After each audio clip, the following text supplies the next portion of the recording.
pace e bene, peace and good. Sì a tutti, yes to everyone. O Francesco, O Chiara, O Francis, O Claire.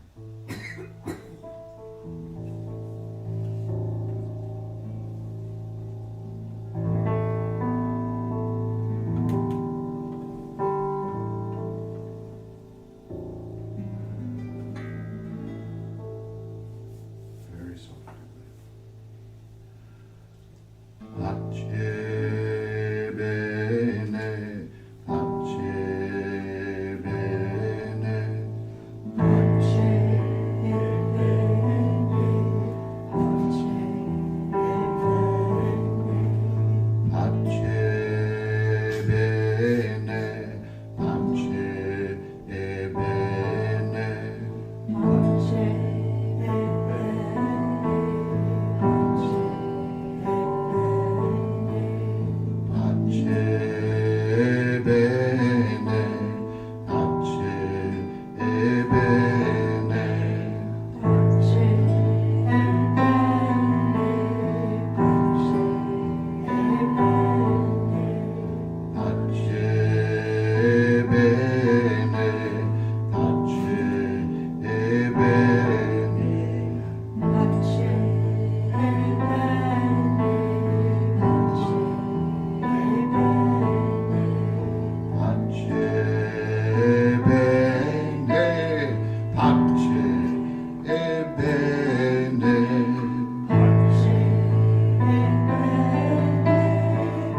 bene,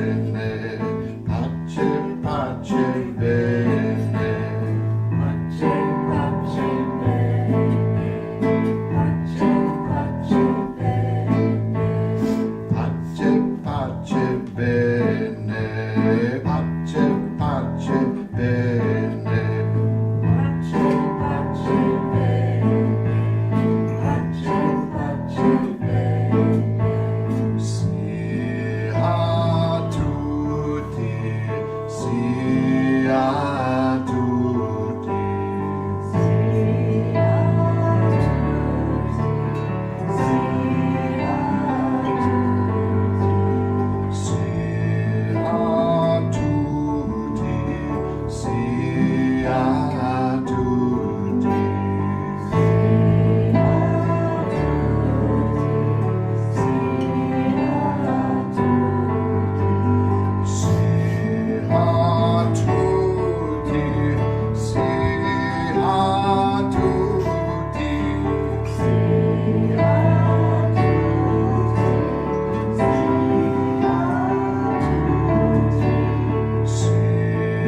I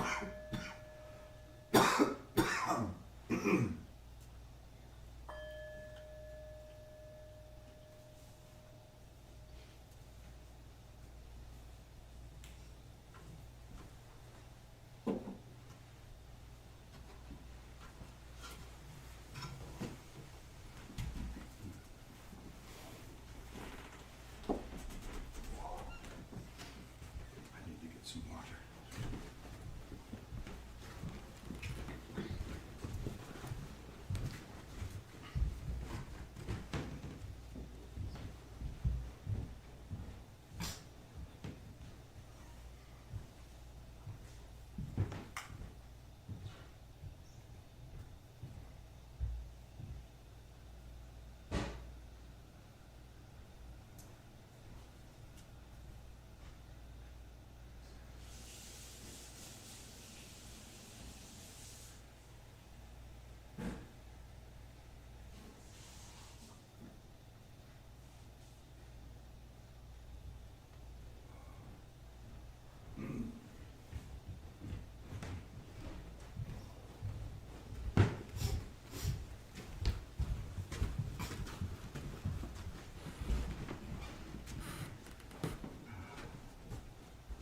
What's your music stand doing over there, William?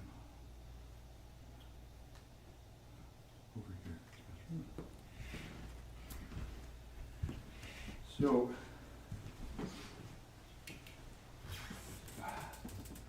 in every tradition, there are three things at the core of it.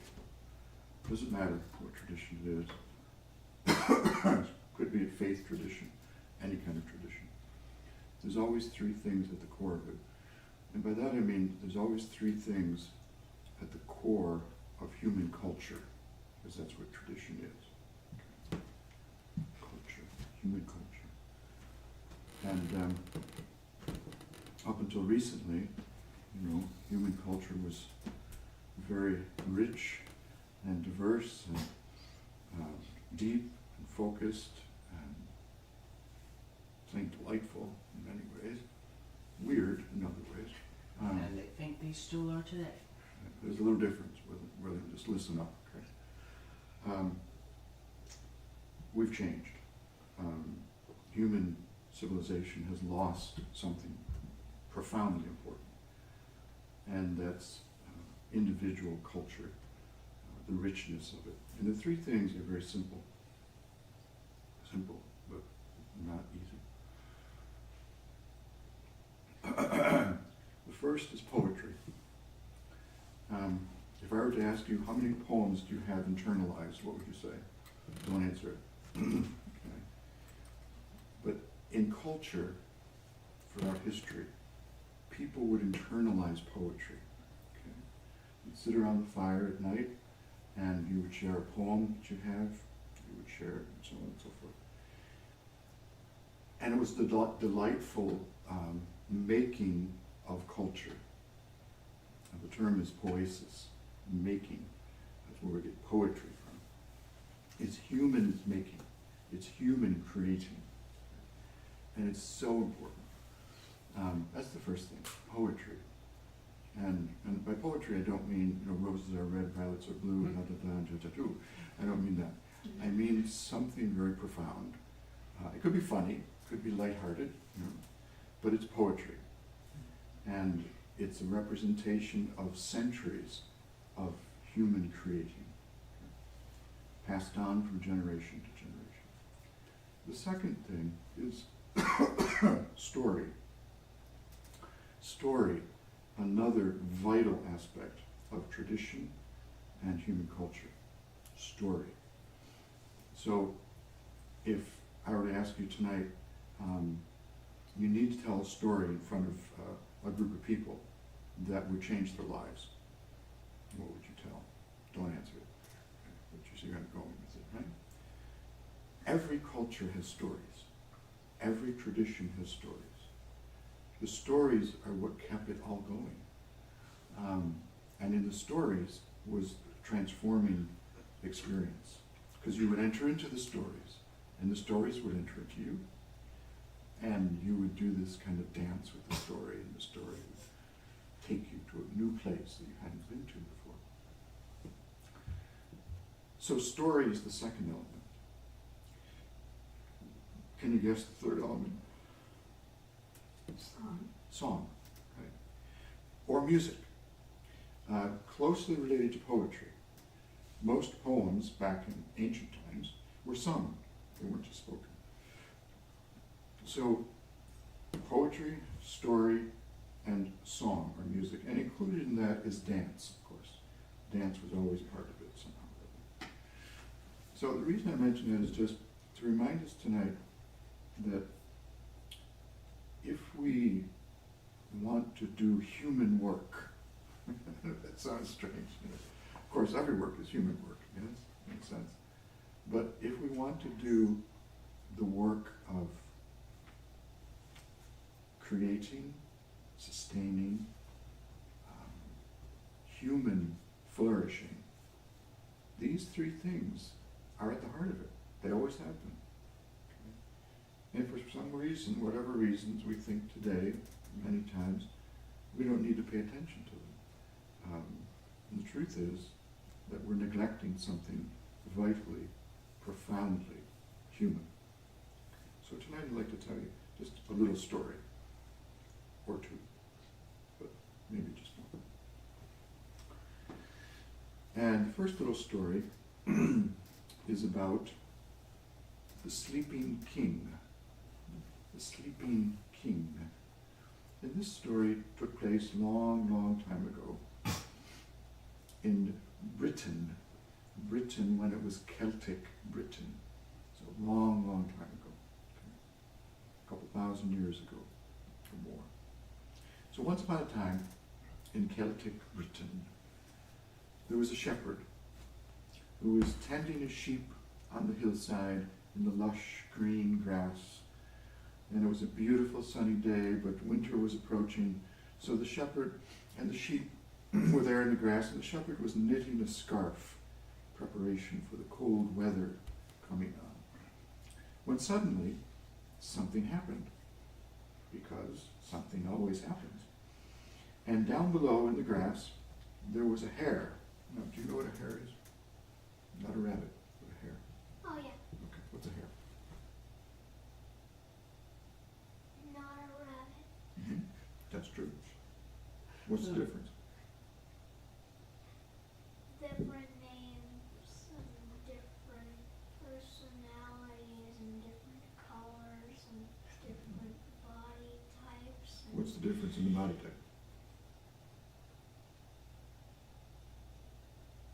Is it bigger or smaller than a rabbit? bigger. It's bigger. Yep. Good job. Okay, you're a smart lad. So a hare is pretty big. And one day I was in Ireland myself, and I looked out the window from the cottage, and I saw this huge creature in the grass, and its ears were straight up, and it was standing on its hind legs. I thought I was in Alice in Wonderland for a moment, you know. But anyway, that's what a hare is. So in the story, the shepherd sees a hare at the bottom of the hill, and then another hare pops up, and the two of them are greeting each other. This was a special moment. And so in the midst of noticing and appreciating and even loving the moment, the shepherd forgot about his practical concern, the ball of thread on his lap, and it rolled off his lap, down the hill, and disappeared into an opening in this rock wall next to the hill. It was a big rock wall, almost like a little mountain. It was gone. The thread was gone. So the shepherd stood up, followed the thread where it went, noticed that this opening was big enough for him to crawl through. So he got down on all fours, began to crawl in the grass and through this opening in the rock wall. And oh my goodness, inside the rock wall was this huge hollowed out grotto space, like this cavern. And in the cavern, the shepherd could stand up, and there was enough light coming through, he could see what was going on. So he stood up inside the cavern, and he looked in the back of the cavern, and he saw two things. First, he saw a big old bed, huge bed, and on the bed was a sleeping king He knew it was a king because he had a crown on his head. Kings sleep with their crowns. They don't take any chances. So there he is, sleeping, this big old king, sound asleep. And because it was Celtic Britain, any guess who the king was? What famous king comes from Celtic Britain? King Arthur. That's it. So King Arthur, shepherd knew right away who it was, sound asleep on this bed. Next to the bed was this massive oak table. And on the table there were two items. One was a great sword, this long sword, kind of like what Aragorn wielded in Lord of the Rings. Get those orcs. And then next to the sword was this beautiful and quite large horn, like Susan would blow in the Chronicles of Narnia, to call everybody together. This beautiful round-shaped horn. Now, without thinking, the shepherd grabbed the horn, or grabbed the sword, picked up the sword, and smashed it down on the oak table. Don't ask me why. I'm just the messenger here. Bang! Went the sword on the table. With that, the old king woke up, or kind of sort of woke up. And he lifted up his old head, long white beard, and he looked up at the shepherd. And you know what he said? Ah. Yeah. Something like that, yeah. And then after he said that, here's what he said. You have chosen the sword. You did not choose the horn. And because of that, I will go back to sleep. That's right. But had you chosen the horn, I would have returned to restore, this is very important, to restore the nobility of my people. Ah, there's the heart of the story. The restoration of the nobility of people. Okay? It's not a phrase you hear very often these days, is it? Oh, by the way, the people of New Jersey were very noble. Okay? People of, Great Britain were very noble. People of California were very, you don't hear it very much, the nobility of a people, right? What happened to that? So King Arthur says this. He says, had you chosen the horn, I would have restored the nobility of my people. But you didn't choose the horn. You chose the sword. So I'm going to go back to sleep. And I will sleep for thousands and thousands and thousands of years. And with that, he went back to the pillow, went back to sleep, started snoring again. And the shepherd became frightened, gathered his thread up, and ran out of the grotto, found the opening again, and went down on all fours, crawled out, and started scampering up the hillside, and stopped halfway up. Now this is how the story ends. He looked back, like we always do, right? We look back to the past. That one. He looked back to see if he could find the opening in the rock wall, but never again could he find the opening in the rock wall. It was gone. That's the end of the story. You know the technique? Like an exclamation mark. What does it look like? Upside down eye. Yeah, so an exclamation mark is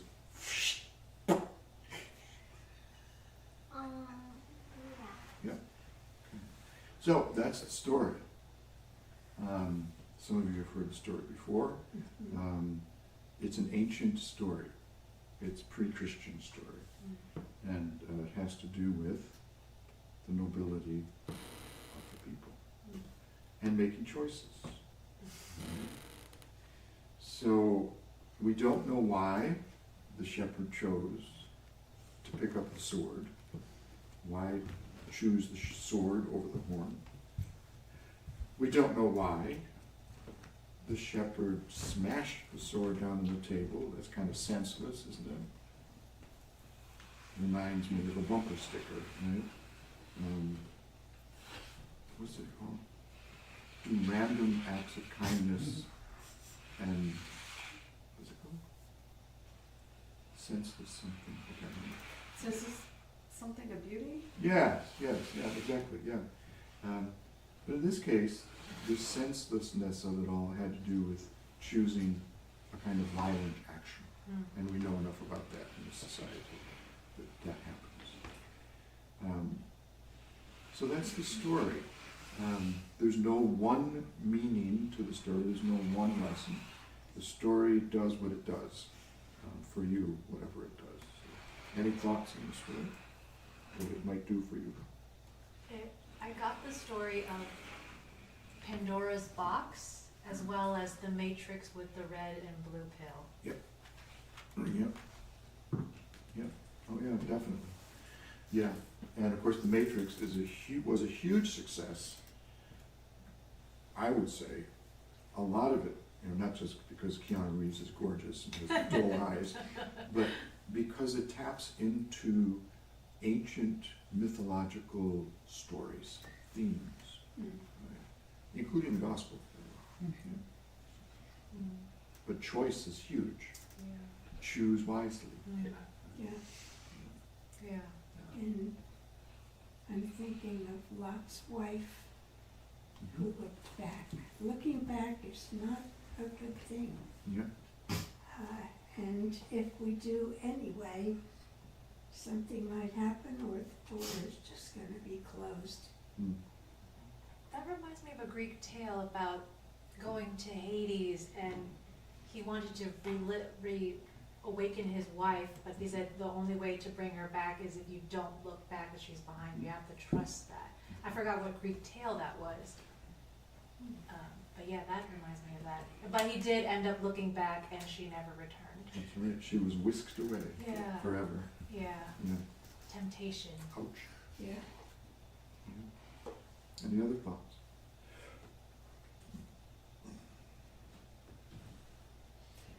I don't know if this is relevant, but just hearing the "don't look back" kind of gives me it reminds me of something that I was thinking today when I was cleaning the house, organizing the house, and how I've been dealing with the separation from the child that I've been taking care of.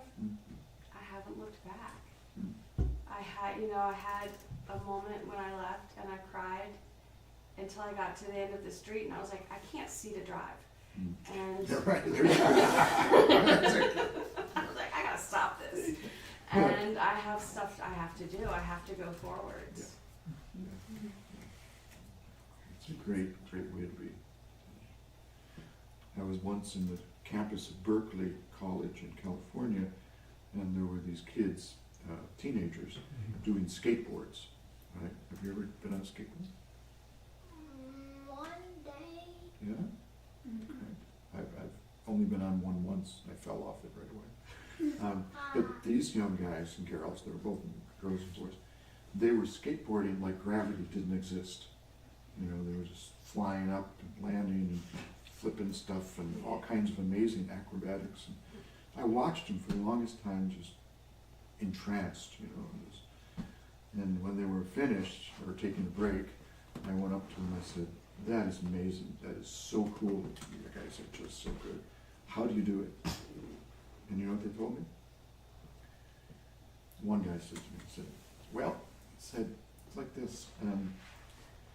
We keep moving forward and we hope that it works out in the end. That's it. We keep moving forward and we hope it works out in the end. And I thought that was brilliant. Yeah. They really do. I think that sums up skaters. And they crash hard. Oh, and yeah. they get up, they get right back on. Yeah, they do. I use a scooter with handles, and the scooter split in half. Ooh, were you on it? I mean, skateboard with handles and it was split in half. And were you on it? Yeah. When it split? Mm-hmm. Wow. Yeah, as a mom watching him go downhill with no stop, I'm just like, oh, there he goes. I can't catch him anymore. Right. Jesus, take the lead. Yeah. Yeah. Hopefully he was okay though. You were okay? Sometimes. Did you get up and keep going? No, I went back to my house and into my room. Yeah. Sometimes that's the best thing to do. Those Yeah, moments. yeah, very good. Anyway, so stories, poetry, music, song. It's like gathering these things, gather them as much as you can. Hold on to them so that when you wake up in the middle of the night or whatever that means metaphorically, you have consolation of stories, poetry, music, so that you can keep going forward. We'll close with a song.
So this little song comes from the Irish tradition.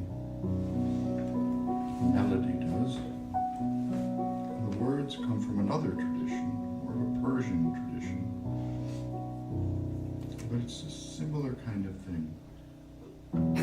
Tradition that says, take my hand, follow me. Come take my hand and walk with me. Come take my hand and walk with me. Come walk with me in fields of love.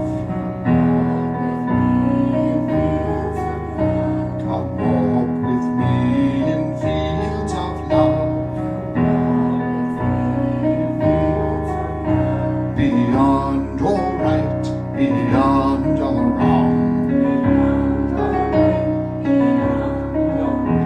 Beyond all right, beyond all wrong. I'll meet you there in fields of love. In fields of love, I'll meet you there. Come take my hand and walk with me. Come take my hand and walk with me. Come walk with me in fields of love. Come walk with me in fields of love. Beyond all right, beyond all wrong. Beyond all right, beyond all wrong. I'll meet you there in fields of love. In fields of love, I'll meet you there.